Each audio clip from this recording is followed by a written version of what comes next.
the Olympics are probably the most durable monopoly that has ever existed. 120 years of the exploitation of athletes, taxpayers, and host cities, where the International Olympic Committee has gotten rich while making everyone else in the equation poor. A high inequality system is not a good recipe for sustainability. The IOC president can't live in a palace and fly in a private jet when the average athlete only earns $30,000 a year. And so I thought it was absolutely ripe for disruption because of the amount of inequality that existed in the system. Countries with high rates of inequality are ripe for revolution, just as systems with high inequality are ripe for disruption. So why not try and change the Olympics rather than generate something completely different? I don't think that ever works, right? So you can say, why did Jeff Bezos not work at Barnes & Noble instead of trying to create Amazon.com? Why did Reed Hastings not go and work at Blockbuster instead of building Netflix? Why did Mark Zuckerberg go and fix MySpace instead of building Facebook? Innovation doesn't happen by fixing old, broken legacy institutions. Innovation happens by building new ones. And we see this in human history. There are very few corporations that last for more than 100 years. I can look out my window here on Park Avenue and look down to the Woolworths building. It was the tallest building in the world's largest corporation in 1920. Doesn't exist anymore. When the Sears Corporation built the Sears Tower in the 1980s, they were at the height of the world. They hardly exist anymore. And Amazon will be disrupted. Facebook was disrupted. Google was disrupted by OpenAI, and the Olympics had a nice long run, but we are the first serious competitor and one that has proven that we can disrupt their core business model, which is the adjudication of world records. But they're not world records in the sense that we know them, right? Which is the ability of an athlete, a clean athlete, to compete at the very top, right? You're changing the rules of engagement here. Well, so let's go back to the spirit of sport. This important concept that is essential to Olympianism. It wasn't invented by the ancient Greeks. It was invented by Baron Pierre de Coubertin, a French aristocrat who invented the modern Olympics in 1896. At the core of the spirit of sport then was amateurism. And from 1896 until 1992, only amateur athletes were allowed to compete at the Olympic Games, and professionals were seen as polluting the integrity of sport. They were cheaters, they were ungentlemanly, and they were banned for life. And now we've completely forgotten about amateurism. The concept of amateur sport doesn't exist anymore because professional athletes were just better, faster, had longer career longevity, and viewers, fans, and sponsors actually wanted to back professional athletes over amateurs. And I think the same transition is going to happen with the enhanced games. We went from amateur to professional, natural to enhanced, because enhanced athletes will just be better. Will people buy into the spirit of the enhanced games in the way that they buy into the spirit of the Olympic Games, despite all the things that you say are kind of broken with that current model?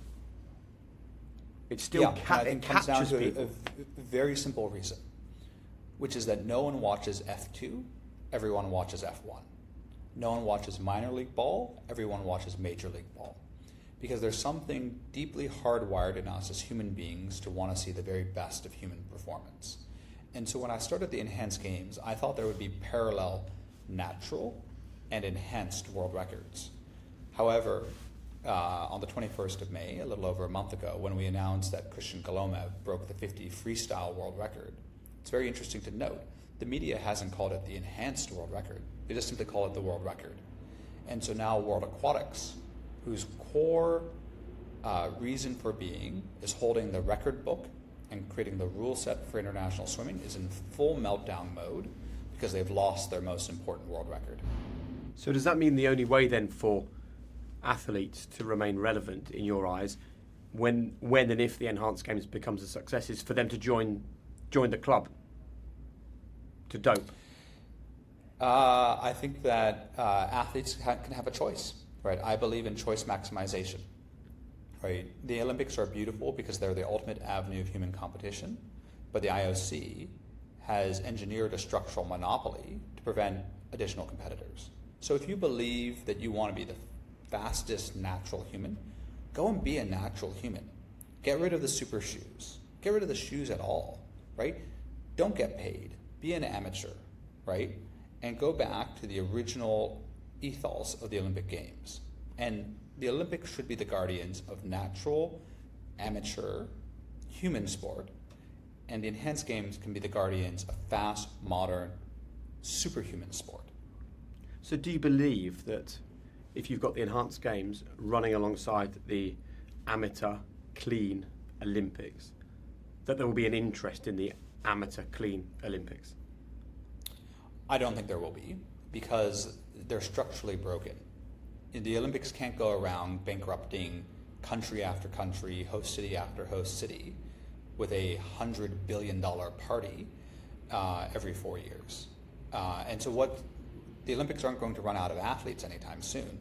They're going to run out of host cities, which they were already running out of prior to the enhanced games. So when the Sydney 2000 Olympics were up for bid, there were 20 cities that competed to host the games.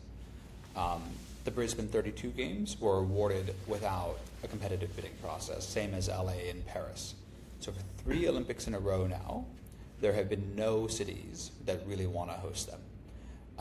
And it's becoming really difficult. When Russia is completely out of the Olympic system, China is being marginalized on a global scale. There's geopolitical conflict in the Middle East. That leaves very few cities that are capable of hosting an Olympic Games.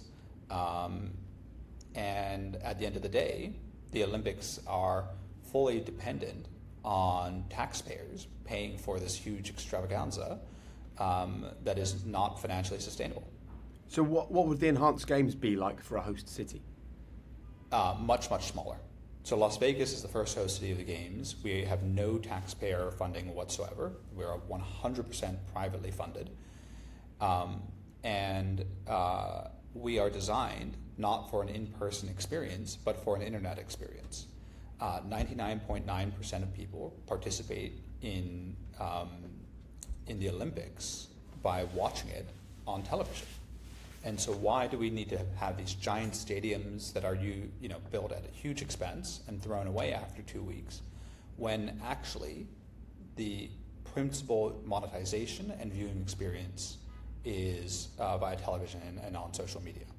And so when you begin with that premise that you don't need to have 1 million people there in person for the event, it changes the economics completely. If I asked you to picture AI in action, I reckon you'd think of a large language model or something that you think optimizes your own personal productivity. But have you stopped to think about the impact that AI actually has on the big industries? Industries like aviation, manufacturing, construction, and energy. I've been working with IFS for years. I know them really well. I've seen the impact up close and personal, and I'm so proud that they're partnering with Room Where It Happened on this show. And if you're like me and your business deals with assets and you want to deliver the very best class service to your people and your customers, please check them out at ifs.ai.